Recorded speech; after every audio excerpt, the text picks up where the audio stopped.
पाकिस्तान को अल्लाह ताला ने बेपनाह खूबसूरती और हुस्न से नवाज रखा है। यहाँ मुतअद्दिद ऐसे खूबसूरत परिंदे भी पाए जाते हैं जो दुनिया भर में तो नायाब हैं। पाकिस्तान को इन जादुई परिंदों का घर भी कहा जाता है। ऐसे ही चंद रंगारंग और खूबसूरत परिंदे के बारे में आज हम आपको बता रहे हैं। नंबर 1, पिट किंग फिशर। ये एक शोर मचाने वाला परिंदा है और यही वजह है कि पानियों के नज़दीक पाए जाने वाले इस परिंदे को नज़रअंदाज करना मुश्किल है। ये परिंदे जोड़ों की शक्ल में उड़ते हैं। ये हमेशा मछलियों के शिकार में रहते हैं।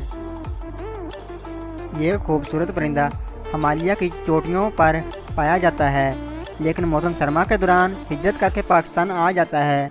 ये बुलंदियों का शौकीन है, इसीलिए बुलंद दरख्तों पर अपना घर बनाता है और इसी शौक की वजह से इसे देखना भी मुश्किल होता है। नंबर 3, ब्लैक बुलबुल। ये बुलबुल पाकिस्तान की हिमालयी खत्तों के नज़दीक पाई जाती हैं।